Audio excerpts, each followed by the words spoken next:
चलिए बेटा, आज का लेक्चर शुरू करते हैं। वो जो आज का लेक्चर हम शुरू करेंगे, उस आज के लेक्चर में हमें बॉन्डिंग एंड कोऑर्डिनेशन केमिस्ट्री के बारे में बातें करनी है।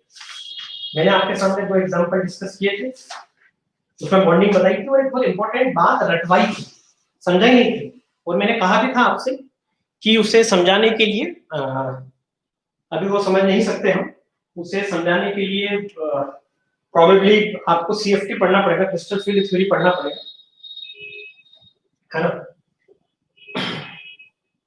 तो चलिए देखते हैं, शुरू करते हैं इस टॉपिक को। क्या होगा इस टॉपिक में?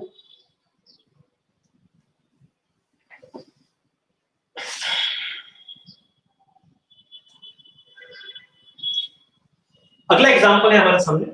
मैंने आपके सामने जो एग्जांपल जो लिए थे दो, वो मैं आपके सामने लिख देता हूं। Na Cl4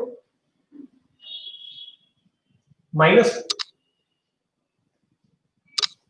Na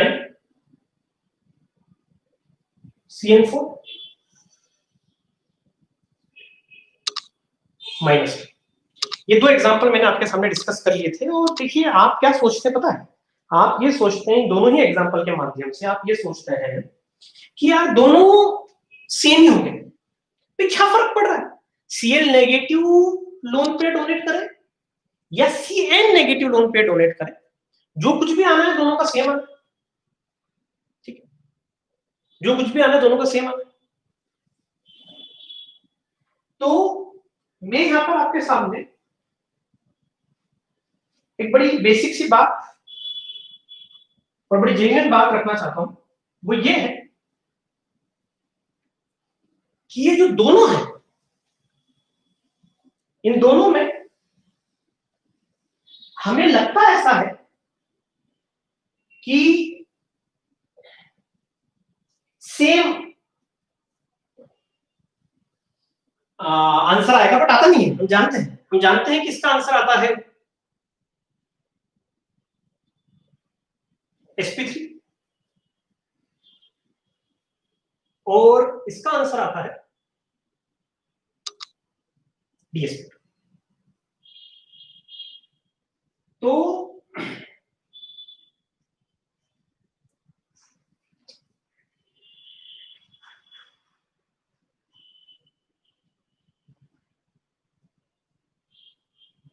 ये जो दोनों आंसर आए हैं,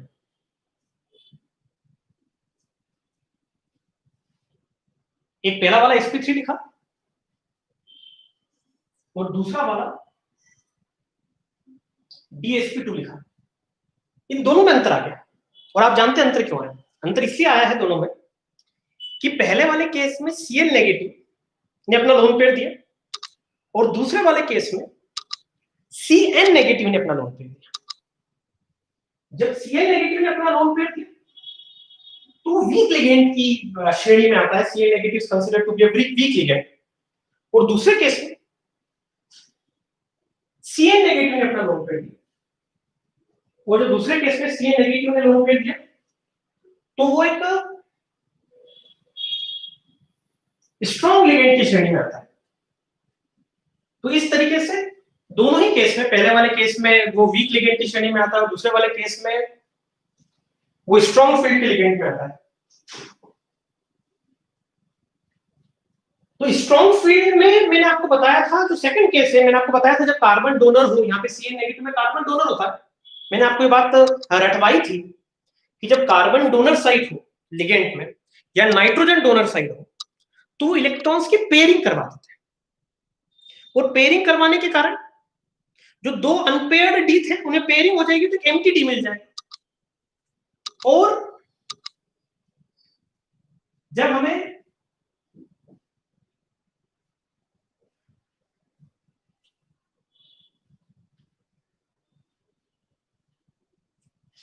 एम्प्टी डी मिल जाएगा तो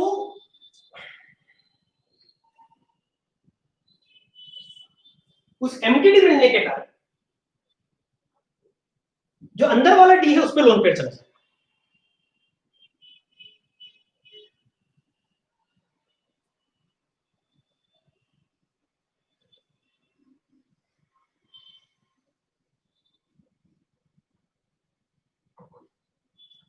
तो यहां पर टेट्राहेड्रल शेप आपको देखने को मिलता है। ये तो एग्जांपल मैंने दी इसलिए कि बच्चा ये सोचकर बोलता है ये में फर्क क्या, both will having the same answer, but unfortunately दोनों का आंसर सेम नहीं होता, अलग अलग हो जाता है बेटा। तो ये टेट्राहेड्रल आ जाए।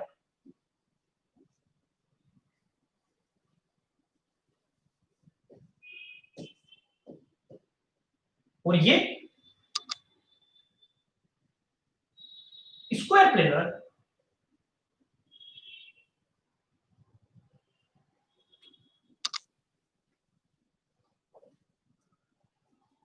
स्क्वायर प्लेनर आ जाएगा।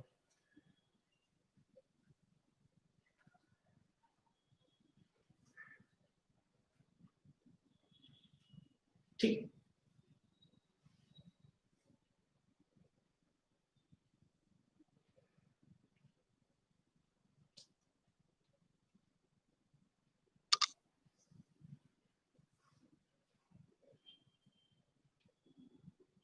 तो इस तरीके से दो चीजें होगी। अब मैं एक और एग्जांपल आपके सामने लेता हूं, इसमें आपको विचार करना है कि क्या आंसर होगा। NiCO4, ठीक है, कोई चार्ज नहीं होगा, जीरो चार्ज।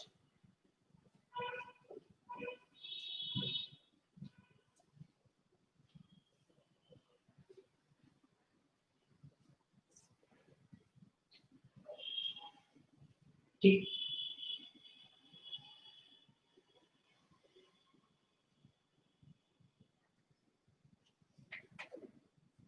यहां पर इस वाले केस में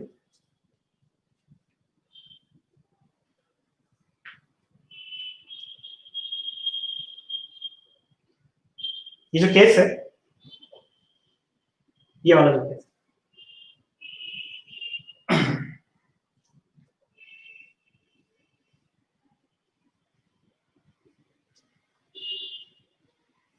आप पॉज करके देखिए, मैं फिर जैसे पॉज करने के बाद फिर सीधे मैं आंसर बता देता हूं। आप पॉज करके इस क्वेश्चन को, मैं कह रहा था कि सबसे पहले हम सेंटर मैटर पहचान, तो सेंटर मैटर हो गया यहां Ni, ठीक,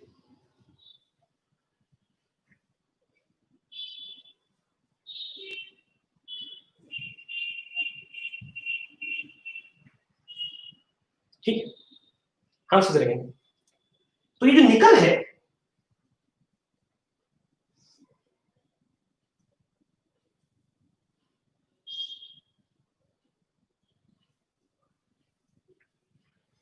इसके ऑक्सीडेशन स्टेट क्या लिखेंगे? आप निकल के ऑक्सीडेशन स्टेट बेटा तभी लिख पाएंगे जब निकल के ऑक्सीडेशन स्टेट आप तभी लिख पाएंगे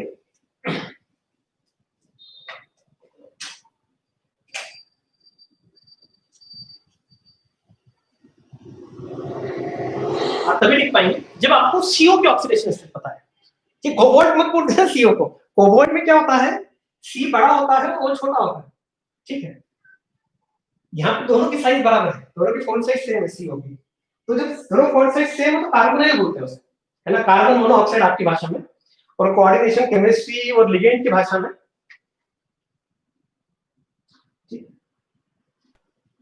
ठीक। तो यहां पर इस समय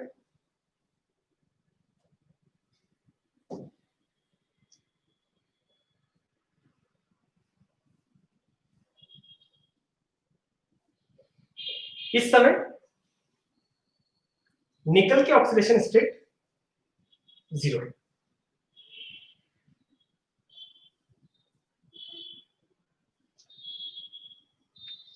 ठीक। तो निकल जो है इसका एटॉमिक नंबर है 28,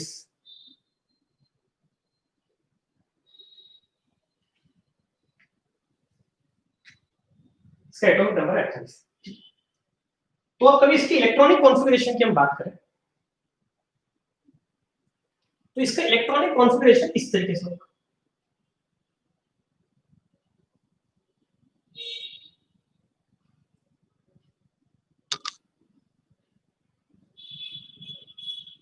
Ar, जैसे मैंने Ar बोल दिया, ऑर्बिटल बोल दिया, कितने इलेक्ट्रॉन हो गए? 18 इलेक्ट्रॉन हो, हमें 28 करना है। उसके बाद आएगा 4s2 बराबर 20 हो, और फिर आएगा 3d, और 3d कितना आएगा? 3d 8 आएगा।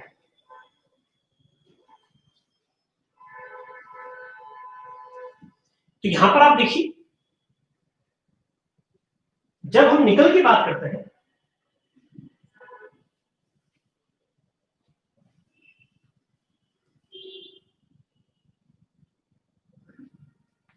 जब हम निकल की बात करते हैं तो ऑर्गन 3d 8 4s2 आएगा।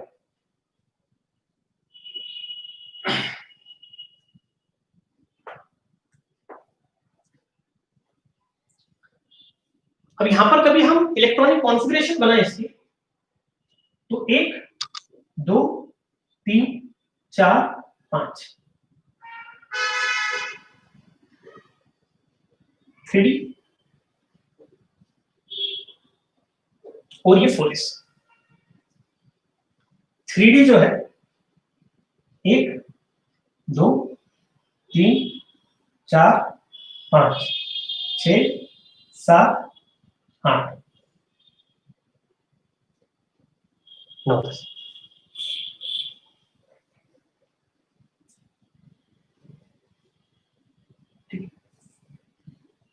तो इस तरीके से इसका इलेक्ट्रॉनिक कॉन्फ़िगरेशन निकल का हो गया।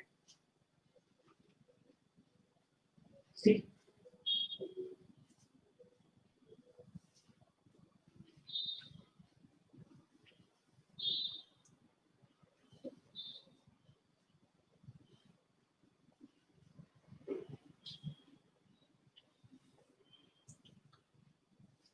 1 2 3 4 5 6 7 8 9 10।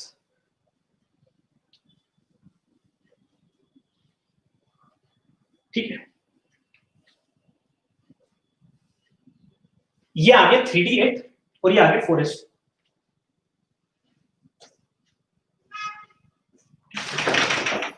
अब आप ये बताइए, सीओ कार्बोनाइल अपना लोन पेयर कहां देगा? एम्प्टी ऑर्बिटल तो चाहिए, तो सीओ कितने हैं? तो सीओ यहां पर 4, तो आपको 4 एम्प्टी ऑर्बिटल चाहिए। ये मैंने 4p बना लिया।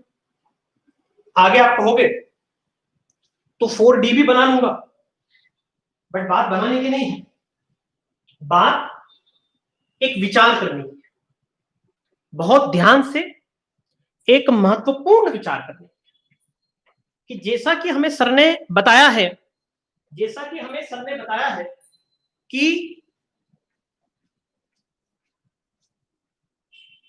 जब भी कोऑर्डिनेशन नंबर 4 की बात की जाती है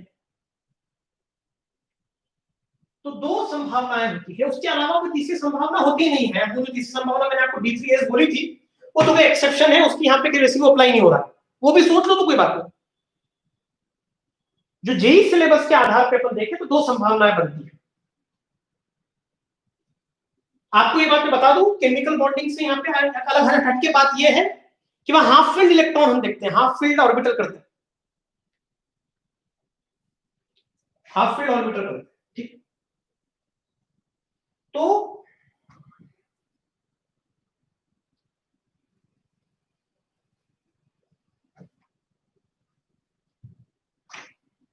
इस समय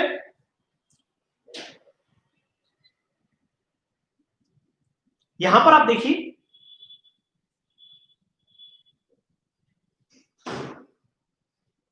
तो आपको पता लगेगा कि यार आंसर ये क्या है, कुछ हो ही नहीं सकता।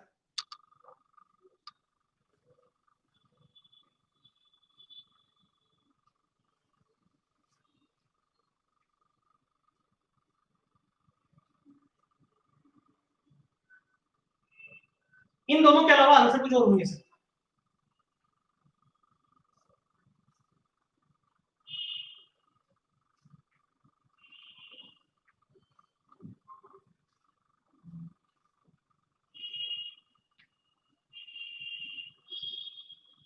ठीक है, तो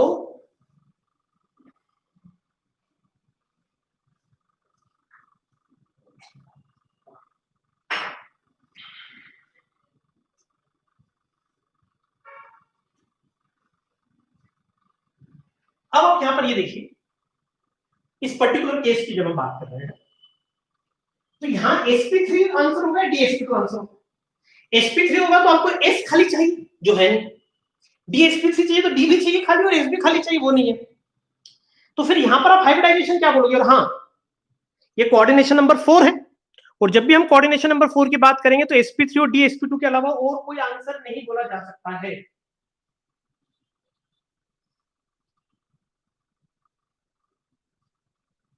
तो फिर इसका आंसर बोलने के लिए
तो इस समय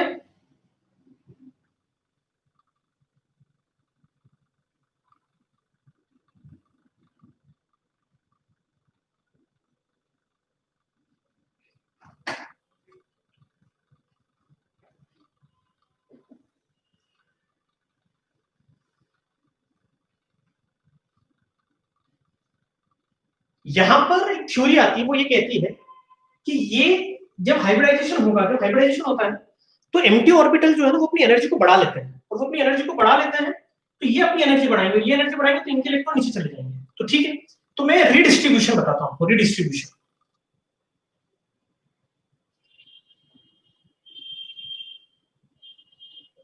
रीडिस्ट्रीब्यूशन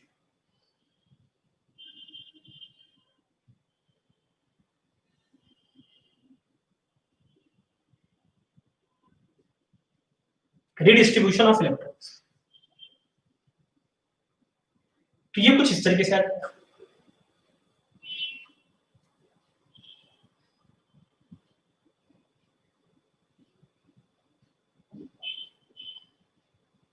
ये दोनों इलेक्ट्रॉन इधर चले जाएंगे,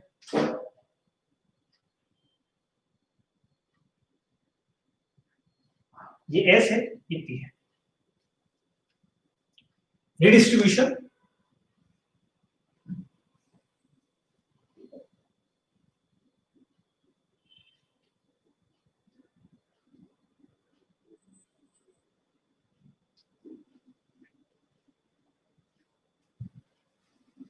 तो एक एस बनेगा और 3 पी बनेंगे, तो कुल मिला के एक एस और 3 पी से हाइब्रिडाइजेशन हो जाएगी sp3।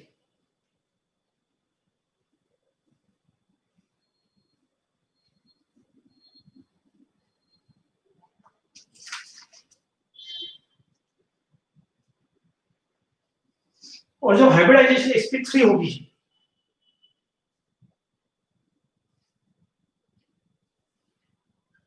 तो ऑब्वियस सी बात है, फिर तो सब वही पता है आपको। अनपेड इलेक्ट्रॉन कितने इसमें? 0। नंबर ऑफ अनपेड इलेक्ट्रॉन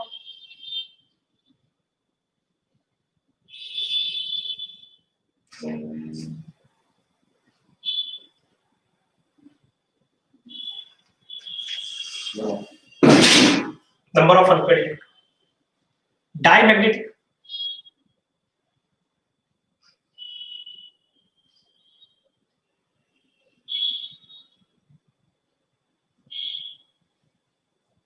पहली बात ये होगी, दूसरी बात ये होगी,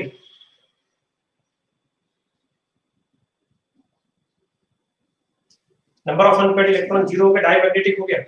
तीसरी बात हो गया hybridisation sp3,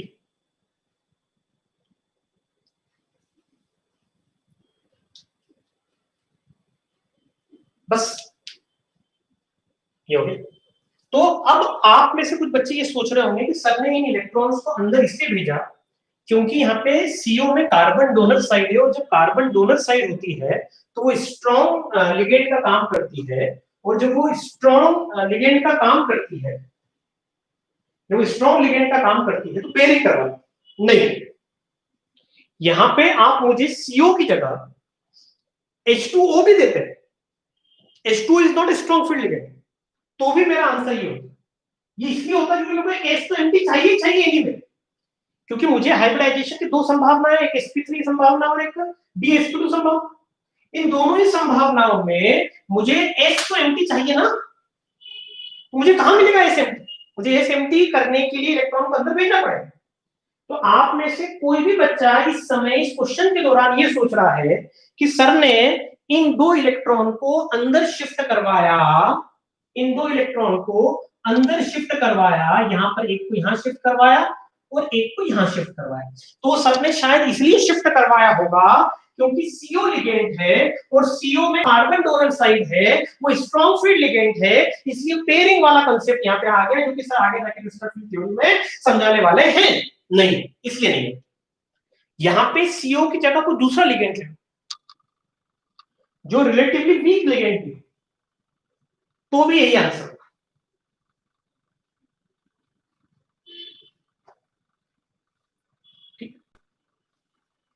So this is all about this question.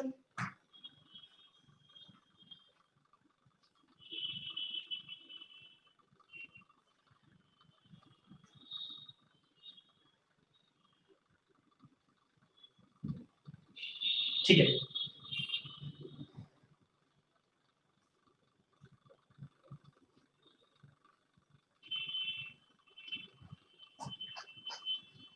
यहां पे आप लिख लीजिए बेटे, फिर हम नेक्स्ट क्वेश्चन पे।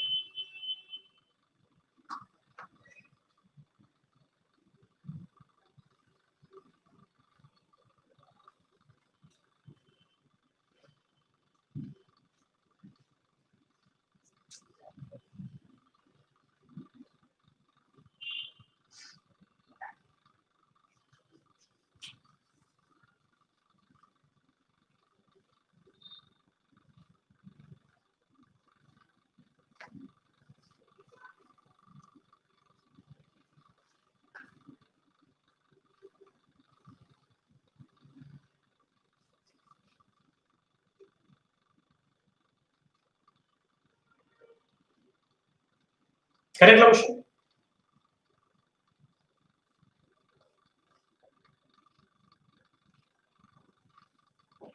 चलिए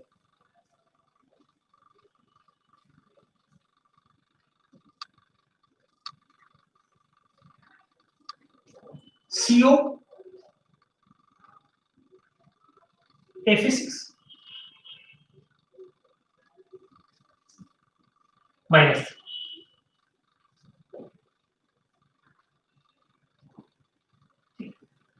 अब आराम से देखिए कोऑर्डिनेशन नंबर 6 आ गया। तो जब हम कोऑर्डिनेशन नंबर 6 की बात करते हैं तो कोऑर्डिनेशन नंबर 6 में क्या संभावना होगी उसके बारे में हमें चर्चा करना है। देखो मैंने कोऑर्डिनेशन नंबर 3 के आपको 3 एग्जांपल, कोऑर्डिनेशन नंबर 4 के आपको मैंने 3 एग्जांपल बता दिए। तो याद रखिएगा कोऑर्डिनेशन नंबर जब भी 4 हो तो हमें हाइब्रिडाइजेशन किसी भी करके sp3 या dsp2 करनी पड़ती है, और हाइब्रिडाइजेशन कभी हम sp3 या dsp2 कर रहे हैं तो हमको एक d एक s और 2 p खाली चाहिए, और sp3 में हमें एक s और 3 p खाली चाहिए। यहाँ पे कंप्लीटली एम्प्टी ऑर्बिटल चाहिए क्योंकि हम लोन पे डोनेट कर रहे हैं, हमें लोन पे डोनेट करना है, इसलिए हमको कंप्लीटली एम्प्टी ऑर्बिटल चाहिए। समझ आ गया? और वहां पर केमिकल बॉन्डिंग में हाफ फील्ड इलेक्ट्रॉन्स है।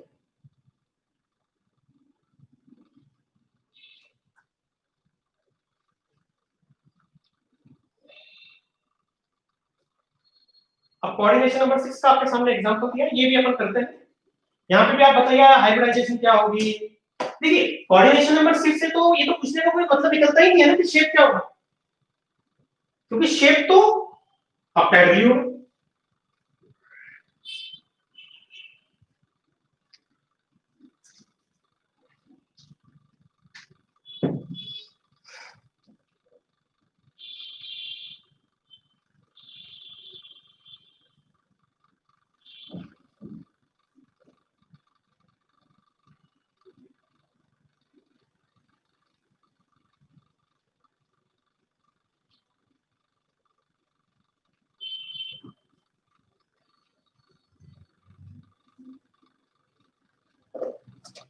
तो बताइए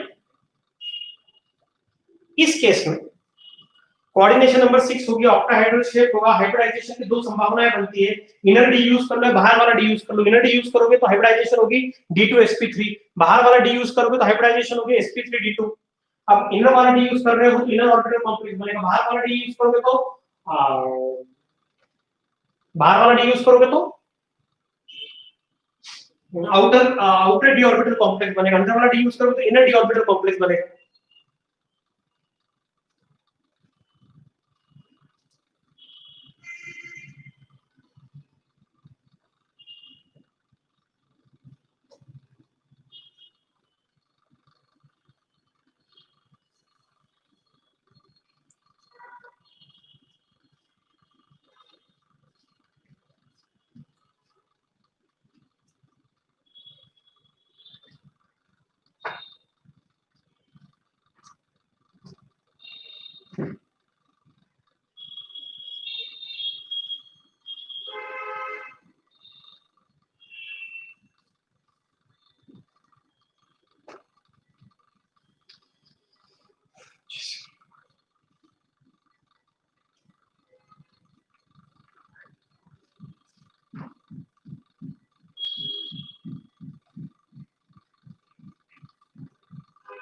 करिए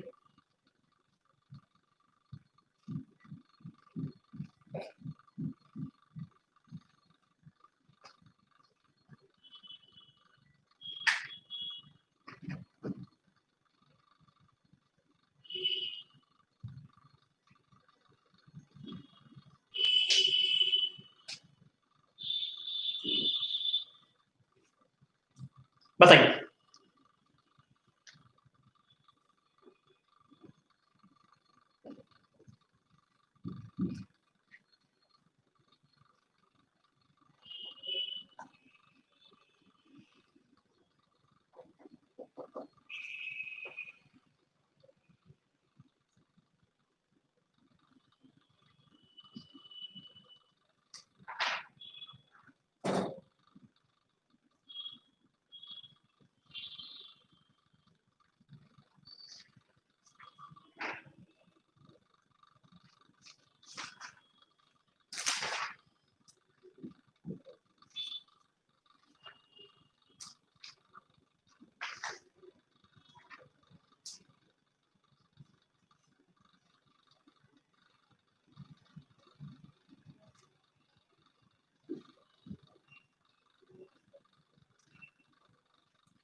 देखिए चलिए, तो मैं आपको बताया सबसे पहले तो सेंटर एटम,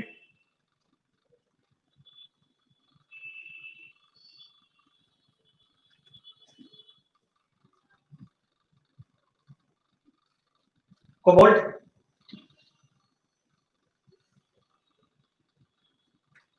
यहाँ पे -3 है,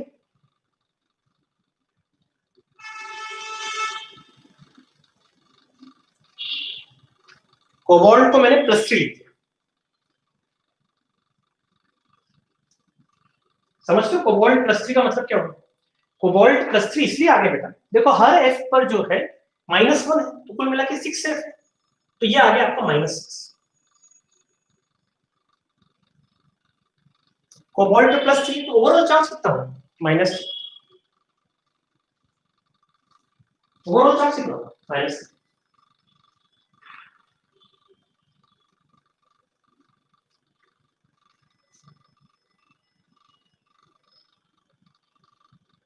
तो ये लगा दे कोबाल्ट पे +3।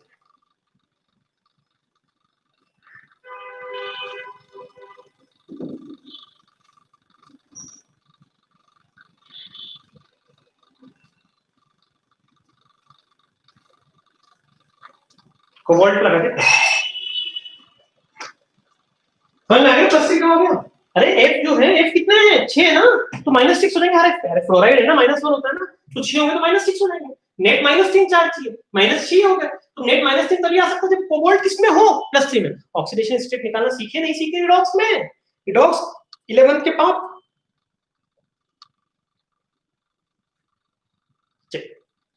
अब कोबाल्ट की हम बात करें तो कोबाल्ट +3 का इलेक्ट्रॉनिक कॉन्फ़िगरेशन क्या होगा? कोबाल्ट +3 का इलेक्ट्रॉनिक कॉन्फ़िगरेशन होता है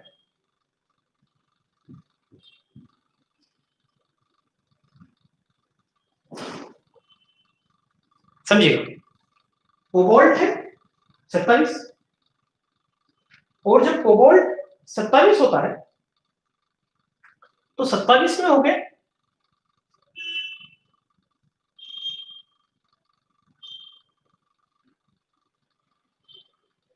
Ar ऑर्गन, ऑर्गन कितना है 18। अब मुझे 27 करना है तो और कितना देना पड़ेगा, तो यहां पर मैंने लिखा 3D 4 तो 18 19 20 और ये मैंने कर दिया बेटा 7। ये समझो,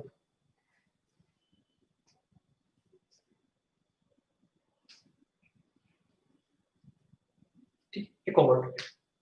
अब जैसे हम कोबाल्ट +3 पे गए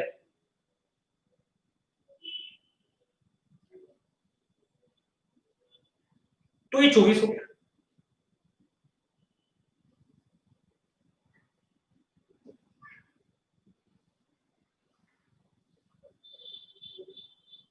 और जब ये 24 हुआ तो यहां से कितने इलेक्ट्रॉन निकल जाएंगे 3,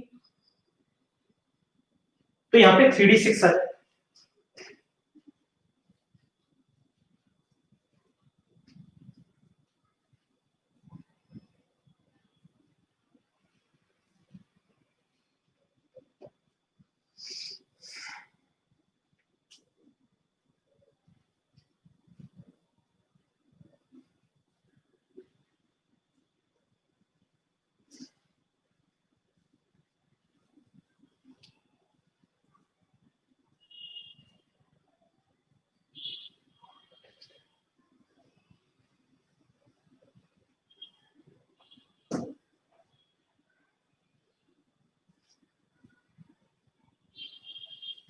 ठीक है, तो अब यहाँ पे हम देखते हैं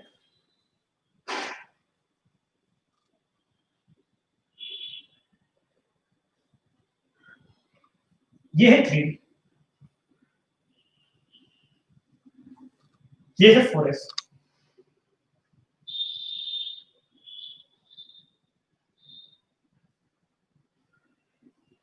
उसके बाद आ जाएगा 40।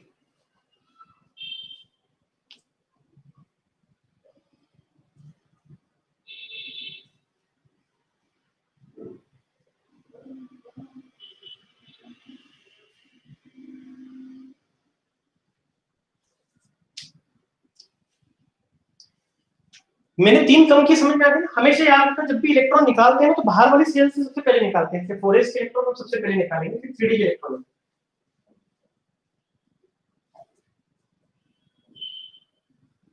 ठीक, 1 2 3 4 5 6, ये 3D में 6 इलेक्ट्रॉन है।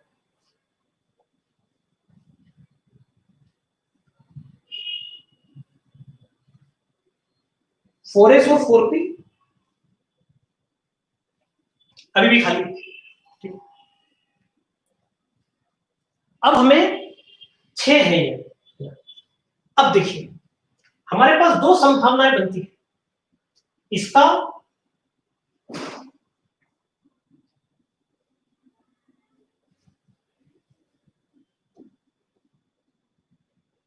देखिए यहां पर जो दो संभावनाएं बनती है,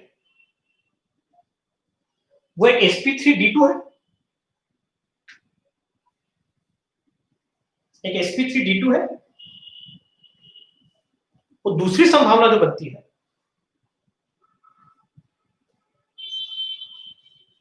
d2sp3।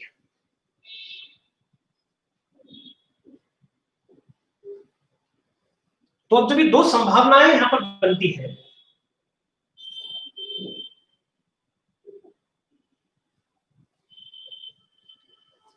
इन दो संभावनाओं में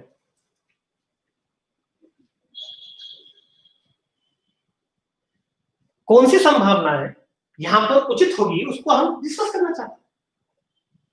ये वाली संभावना तभी संभव हो सकती है जब अंदर वाली डी खाली हो।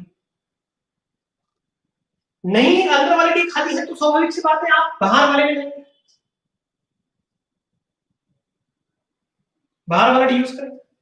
मैं मुझे तो 6 एम्प्टी ऑर्बिटल चाहिए, 6 फ्लोरीन डालने के लिए, 6 एफ नेगेटिव डालने के लिए, उनके लोन पे डालने के लिए, हर एक एफ नेगेटिव को अपने एक लोन पे डालने के लिए एक पूरा एम्प्टी ऑर्बिटल चाहिए। हाफ फील्ड की बात नहीं होती है यहाँ पर, कोऑर्डिनेशन केमिस्ट्री चैप्टर चल रहा है, केमिकल बॉन्डिंग थोड़ी चल रहा है, हाफ फील्ड चलेगा यहाँ पर।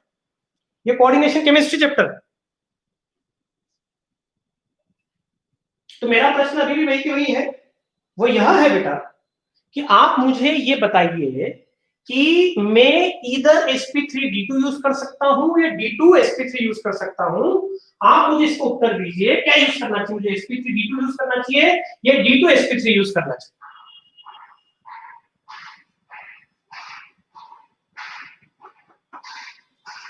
तो इसका उत्तर मैं आपको यही दूंगा इस समय कि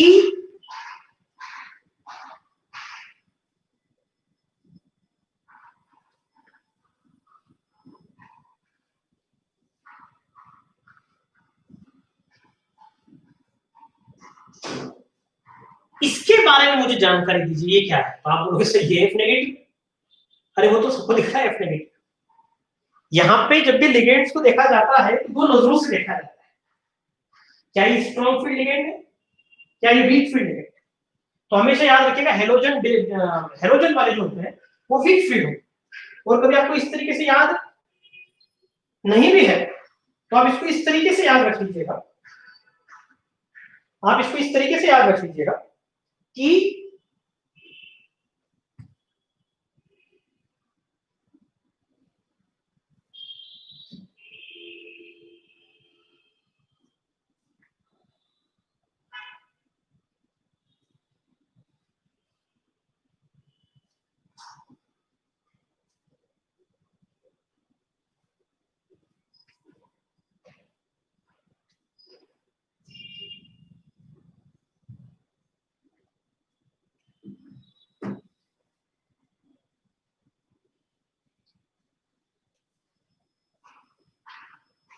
जो एफ नेगेटिव है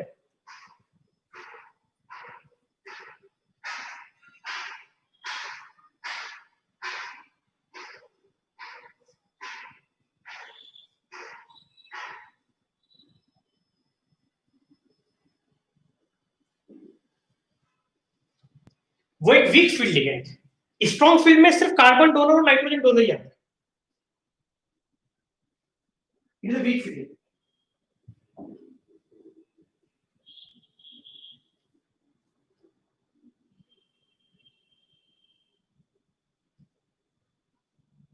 And if it is a weak field ligand,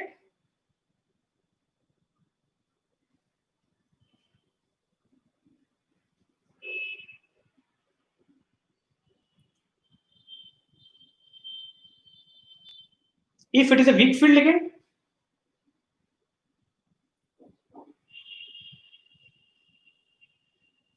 तो एक बात को याद रखिएगा कि यहां पर पेयरिंग नहीं होगी, मतलब ये जो डी के इलेक्ट्रॉन्स हैं ये अंदर नहीं जाएंगे, और ये अंदर नहीं जाएंगे और इन्हें कभी 6 चाहिए तो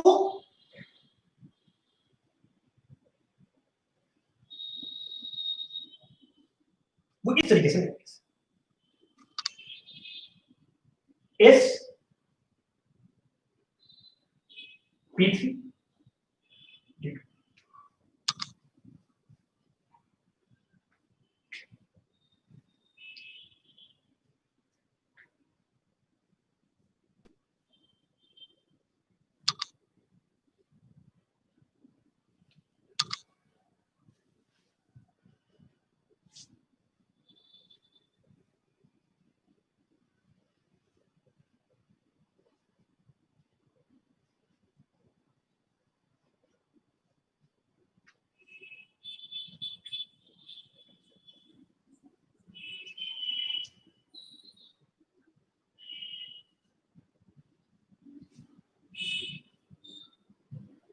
अब आप बोलोगे कि हाँ इट इज अ आउटर, अब क्या लिखोगे इसके बारे में कि इट इज अ, क्या लिखोगे, इसने बाहर वाले डी यूज करे तो आउटर डी ऑर्बिटल कॉम्प्लेक्स,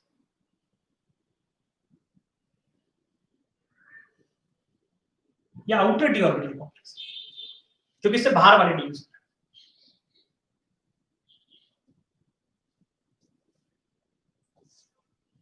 पहली चीज।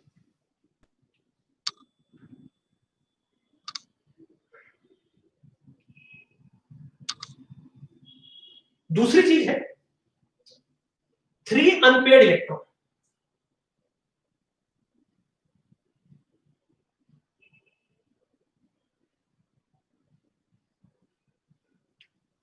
थ्री अनपेयर्ड इलेक्ट्रॉन,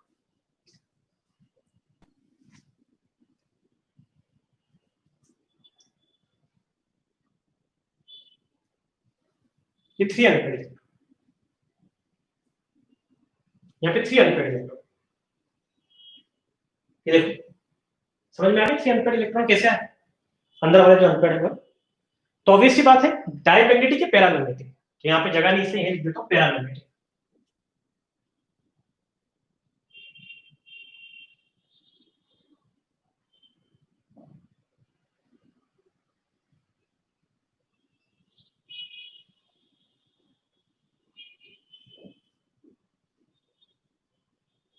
ये पैरामैग्नेटिक।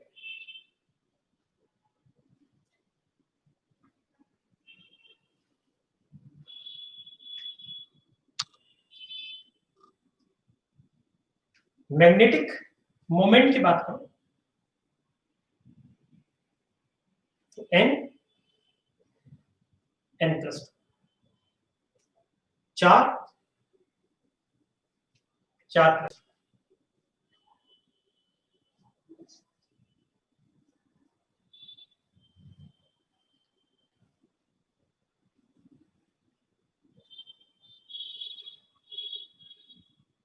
ये बोहर्स मैग्नेटॉन है, Bm बोहर्स मैग्नेटॉन।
ठीक है, तो आउटर ऑर्बिटल कॉम्प्लेक्स हो गया। अगला करते हैं CO CN6 माइनस, इसमें बताइए क्या।